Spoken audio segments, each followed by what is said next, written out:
Hi hello தனுராஷி. உங்களுக்கு மே 4லேருந்து மே 10th உங்களுக்கான guidance, உங்களுக்கான ஏஞ்சல் யூனிவர்ஸ் மெசேஜ் என்ன வருது அப்படின்னு நம்ம பார்க்கலாம். So thank you universe, thank you angels போடுங்க. அது மட்டும் இல்லாமல் உங்கள் மனசில் இருக்கிற எந்த கேள்வியாக வேணாலும் இருக்கலாம். ஒரு ஜாபை பற்றி, ஒரு ரிலேஷன்ஷிப், அல்லது ஏதோ ஒரு விஷயத்த நீங்கள் வாங்க போகிறீங்க, அல்ல ஏதோ ஒரு விஷயத்த பண்ண போகிறீங்க. அதுக்கு ஏஞ்சல்ஸ் கிட்ட நம்ம கேட்க போகிறோம் அதுக்கான பதில் என்ன அப்படின்னு சொல்லிட்டு. ஸோ ஃபஸ்ட்டு ஏஞ்சல் யூனிவர்ஸ் உங்களுக்கான மெசேஜ் என்ன கொடுக்குறாங்க அப்படின்னு நம்ம பார்க்கலாம். ஓகே,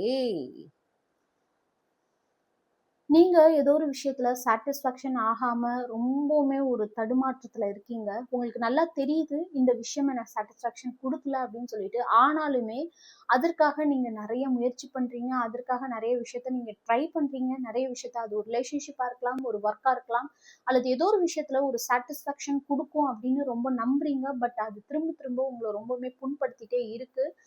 ஒரு நியூவான ஒரு பர்சனோட யூனியன் உங்களுக்கு கிடைக்க போகுது. மேபி ஒரு ஃப்ரெண்டா இருக்கலாம், ஒரு சோல்மேட்டா இருக்கலாம். அந்த பர்சன் கிட்ட இருந்து உங்களுக்கு ஒரு யூனியன், அந்த யூனியன் உங்களுக்கு பியூட்டிஃபுல்லான ஒரு ஃபியூச்சருக்கு ஒரு மிகப்பெரிய ஒரு அடித்தளமாகவும், அவங்க உங்களுக்கு எல்லா விதத்திலையும் சப்போர்ட்டிவாகவும், அது மட்டும் இல்லாம ரொம்ப லாயலான பர்சனா இருக்க போறாங்க. நீ எங்க போனாலும் என்ன பண்ணாலும் நான் உனக்காக இருப்பேன் அப்படிங்கிற ஒரு ஃப்ரெண்ட், அப்படிங்கிற ஒரு சோல்மேட், அப்படிங்கிற ஒரு பார்ட்னர் உங்க லைஃப்ல வரப்போறாங்க. ரொம்ப பியூட்டிஃபுல்லான எனர்ஜி, எக்ஸலண்டான எனர்ஜி. ஸோ அது மட்டும் இல்லாம நீங்க எந்த அளவுக்கு லாயலா, எந்த அளவுக்கு உண்மையா இருக்கீங்களோ அதே அளவுக்கு ஈக்குவலான லாயலோட உங்களுக்கு ஒரு பியூட்டிஃபுல்லான பர்சன் வரப்போறாங்க.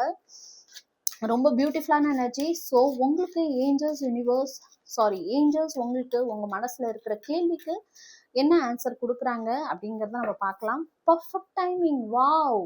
ஸோ நீங்க உங்க மனசுல என்ன நினைக்கிறீங்களோ அந்த விஷயத்த பண்றதுக்கான சரியான நேரம் இதுதான். ரொம்ப பர்ஃபெக்டான timing. So go head.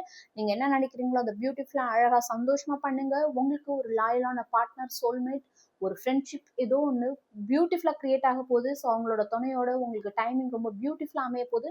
So perfect டைமில் பர்ஃபெக்டான விஷயத்த நீங்கள் பண்ண போறீங்க. பியூட்டிஃபுல்லான எனர்ஜி கிளைம் பண்ணுங்க.